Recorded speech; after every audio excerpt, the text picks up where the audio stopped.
Hey, Nikki. Hey, Selena. Hey, everyone, and welcome to Sweet Tea and TV's Extra Sugar. Hey, y'all. Hey again. Hi. Long time no talk. Hello. Sorry. So in this week's Designing Women episode, Anthony meets his dad for the first time, and that got me thinking about reunion stories of all stripes. So reunited family members, reunited lovers, friends, and classmates. So today, for your listening pleasure, I have rounded up some of the most interesting reunion stories that I could find. Some of them are funny, some are sweet, and some are just downright bizarre. Are you ready to get into it? Yes. She was like really giving it the deep thought. I was giving it some thought. I didn't want to just say yes and not be ready. So funnily enough, you and I both have opted to not do our reunion of classmates. Some people call those a class reunion. Reunion of peers from educational buildings of your grades 9 through 12. 10 through 12, some places maybe. So it's kind of funny that we're starting there. But, you know, I started looking around and there are a ton of stories. But to be honest, when you boil it down, most of them are badly planned events. Correct. Fueled by alcohol. Correct. Other substances. Yep. With a fist fight for kicks. I think that was my high school reunion. And that's fine. You know, it's fine, but that's not really what I was going for. So I've selected one story, and I found it on Board Panda, and I'm just going to read straight from it because, well, it's better that way. Trust me, okay? So bear with me. My 10-year reunion was hosted at a nice hotel banquet hall and had a decent turnout, more than 100 people. This sounds great. There was one guy I'd known all throughout high school who was also a well-known stoner. I'll call him Chris. Chris walks into the banquet hall, stops in his tracks, turns around in a very slow circle, and surveys the entire room. He then says, "Whoa," and looks visibly alarmed. Once his eyes settle on me, I say, "Hey, Chris, long time no see, man." He slides over to me and whispers in my ear, "This is really weird. I'm pretty sure I know every single person in this room." That's when I realized he's wearing the same clothes as the banquet hall workers. Oh my God. Chris is working as a server at his own high school reunion, and he has no clue what is happening. No. So I walk him out to the front lobby, explain it's our 10-year high school reunion. He is mortified and beyond embarrassed. He was never contacted and didn't realize it had been 10 years since we graduated. Oh, Chris. I think he was contacted multiple times. He just knew he was working another catering gig in a never-ending series of catering gigs. I make him take me to his manager and explain what's happening. I tell the manager there is no way this guy is working his own high school reunion. Awesomely, the manager agrees. We find a different suit jacket and tie for him, and I take Chris back to the party. He ended up having a good night. So, there's several reasons I like this one. Because, one, I feel like everyone probably has at least one Chris in their high school experience. At least the one. At least one. Maybe a few Chris's. Maybe you are Chris. Whatever the case is, there's something that felt very relatable about that. But I also, maybe I'm Chris. I was just thinking, am I Chris? Do I not remember? What day is it? But is this my high school reunion? These shirts all look really familiar. Is this what it feels like to be high? I would know. But I also like it because it's not mean. Yeah. You know, and when it got down to it, so many of these just felt mean to me. And this is so weird. This is so weird. And I was just like, we don't need that energy here. So let's do something that's like cute. And, you know, he brought him into the fold. That was real nice. That is nice. I like that. I like to think this friend of Chris's was Southern. Dare to dream. Next up is friend reunions. And I found this one quite inspiring, Nikki, because a few of these really show a level of dedication that you just don't see anymore, at least partially because technology has spoiled us. Everybody and everything is just so creepily findable. You know. Yeah. Look out. Look out. So for the first two reunions, I'd like to focus on the links that people went to track down their friends. First up is thanks to NPR's StoryCorps. Pak Yan and Joe Chan were two childhood friends in Hong Kong, but Chan moved to the U.S. with his family when they were in the 6th grade. They tried to write letters, but that eventually fell off and they lost touch completely. Many years later, when Yan was about 30, he moved to the States.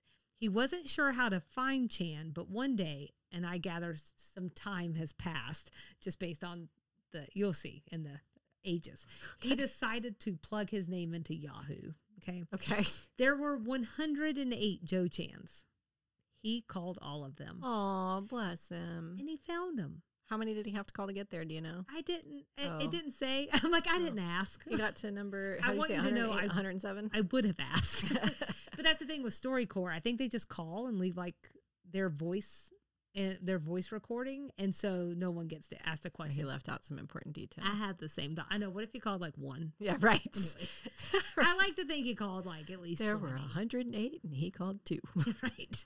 It was got incredibly lucky. It was a very difficult 10 minutes. So now they're in their 70s, and at least once a week they go bike riding together. They eat dinner together. They're besties. Oh, jeez, that's sweet. Isn't that nice? That's really sweet. Our next reunion comes to us via a Huffington Post article, and it highlights Susie and Sarah, who became best friends in their hometown of Columbia, South Carolina. Mm-hmm. So in 1943, they were already friends, and Susie's family unexpectedly moved to California and only returned one time in 1952 for Sarah's 16th birthday. It's the last time they saw each other. So 40 years later, Susie began what became a 10-year quest to find Sarah. She tried the local high school's alumni directory. She wrote letters, scoured old phone books. She even enlisted the help of 2 librarians. Eventually, it was 2 researchers that worked for genealogists who tracked Sarah down. Lots of hard work paid off, and the 2 were able to reconnect and catch up on all they had missed in each other's lives. Oh, that's nice. 40 years passed. And just think, she could have done all that with a Google search today. So Google searching the right person. That's right. Not just any Google. I don't know. She could have Yahoo'd. Found 108 Jennies or whatever. Called them all. Ask Jeeves, where's my best friend? Help me. That's a really lovely story. Moving from South Carolina to California in the 1940s is the part I got stuck on. That's a very large move to make and very unusual. I wonder what they moved for. Family, I think. There was it's fine. Way down. If it's Susie. Susie had a lot to say. Oh, okay. So I bet she did. Yeah, that was her journey. Yeah. Finally, thanks to an ABC News story, I'm calling this like a deja vu reunion. And deja vu-ian?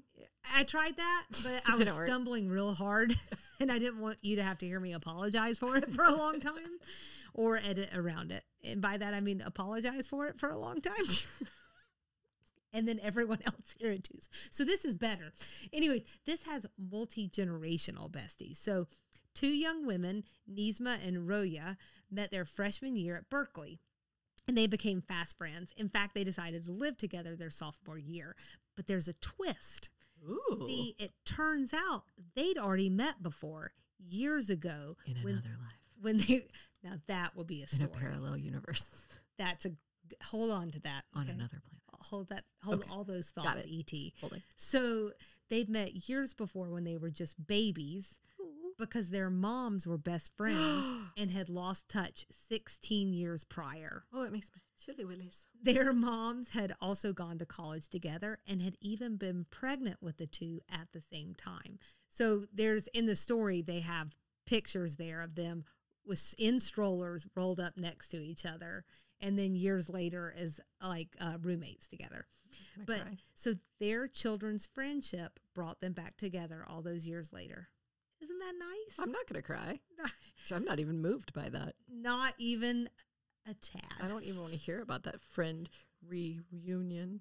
Well, so I will go ahead and say, since I'm talking about it now, for those who want to read the longer stories, of course, those will be in the show notes because I am, again, drilling down a little bit. All right, from the sweet to the mushy stuff with 2 love reunions. First, from Oprah Daily, I had to tell this one because it is right out of a Charlene Fraser Stillfield World War II fever dream, okay? So when K.T. Robbins was stationed in France in 1944 during World War II, he met and fell madly in love with Janine. Of course he did. But their romance was ripped apart when he was transferred to fight on the Eastern Front. The war ended and they both carried on with their lives. KT returned to Memphis, and they both eventually married different people. But the 75th anniversary of D-Day in 2019 found KT back in France, where reporters helped him track down his long-lost love to the nursing home where she now lives. The article quotes him telling her, "I always loved you, and you never got out of my heart." They vowed that day to meet again soon. Oh, in heaven. Oh, God. I knew you were going to say that. Oh. No, like later that day. Oh. Oh, sorry. That's sweet. Thanks for telling that story. For like a movie, they were still alive.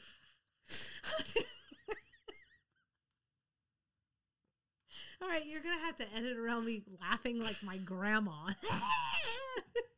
Sorry, Grandma. Okay. I'm going to mute my microphone from here on out. No, I'm enjoying it. I just don't know it'll be the best listening experience. Not in heaven. Goodness gracious. I meant the heaven of her eyes. Oh, surely. So our last mushy installment is a bit more pragmatic, and it comes from the New York Times Modern Love column. So I'm calling this one a planned reunion. Karen and Howard were together when she was 18 and he was 21. And they'd been dating for a while when she proposed that they meet back up in 5 years to see if it was really meant to be. Howard agreed. In 5 years, they would meet at the New York Public Library near the Uptown Lion at 4 p.m. They sealed the deal with a $1 bill they'd torn in half, each inscribed with a plan. Now, look. That's illegal. Well, Charlene. Money defacement. I mean, I'm just saying, I went and told the New York Times that. Oh, well, I think it's probably okay. So the thing is that that's the U.S. Treasury. There, Karen and Howard, they did stay together for another year and a half, but the relationship came to an end at some point, and Karen wound up in Minneapolis, Howard in California. When the 5-year deadline came around, they really hadn't talked in any way in a few years, and this is before, like, you would see each other randomly on social media and kind of know what was going on in the person's life.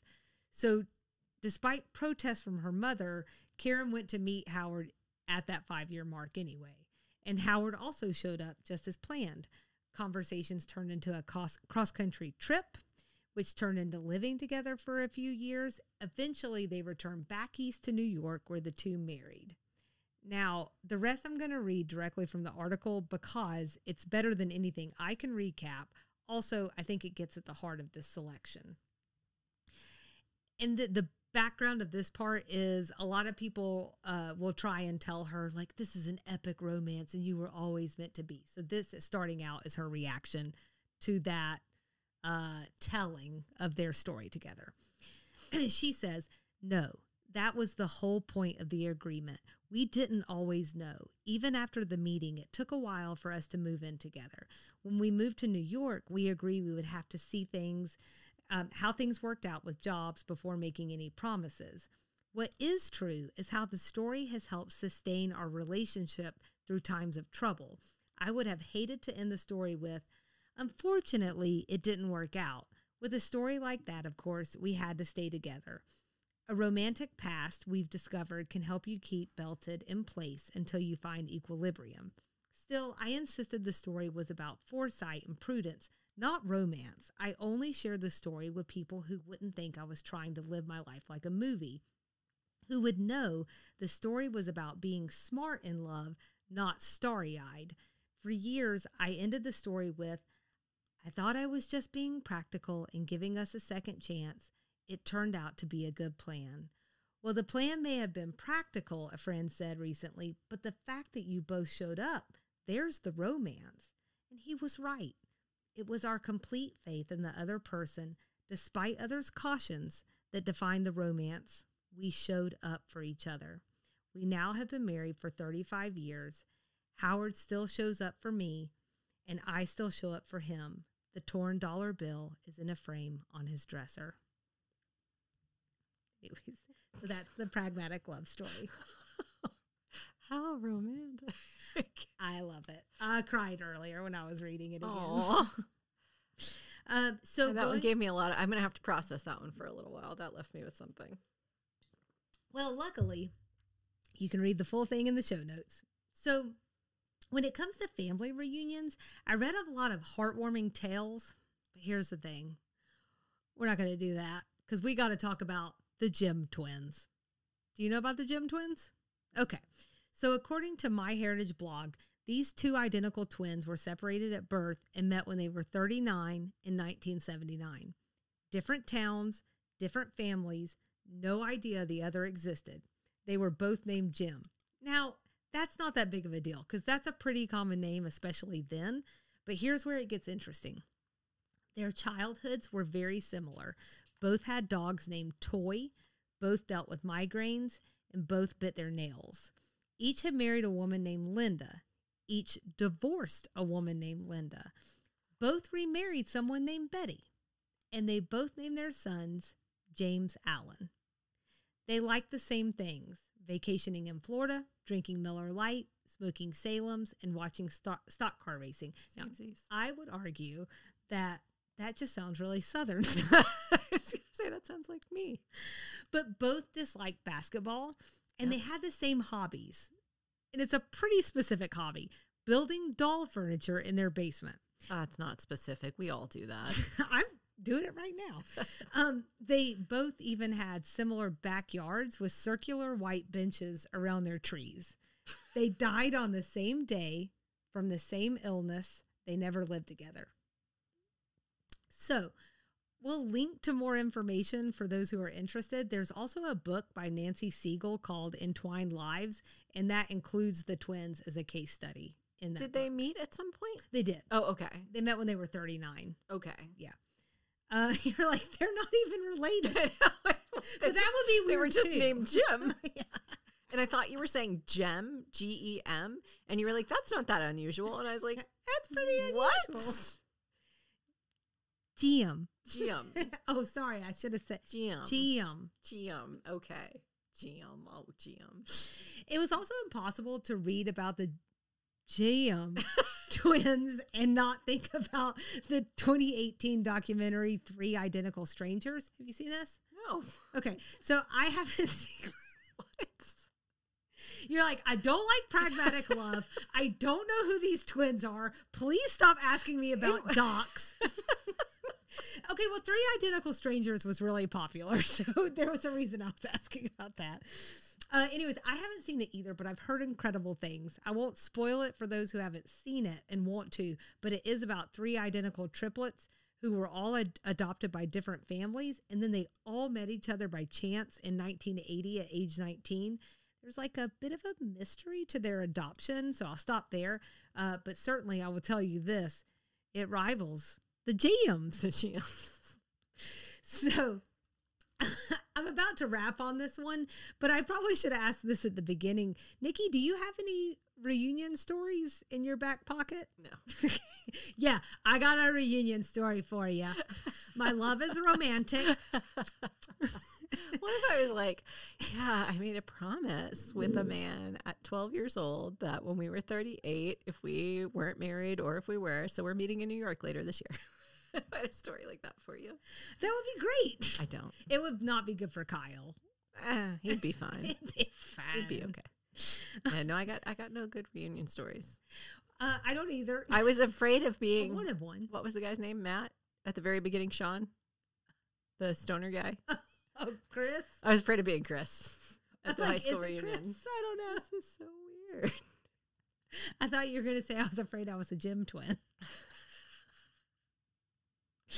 So the only other thing I'll say is I was digging into this one, I was thinking about like a lot of these happened a long time ago. And so it feels like social media and DNA testing and the internet at large, like they make most of our footprints that much bigger and easier to find. So I honestly can't decide if we'll get more of these or less of these as time moves forward. But I do know this. I really enjoyed seeking out some and mostly happy stories. They really, actually, some of them warmed the cockles. Not the cockles. Of my sometimes jaded heart. And I hope that it warmed yours too. You know the drill. DM us, email us, or contact us from the website. Find us all over the socials. And that's this week's Extra Sugar.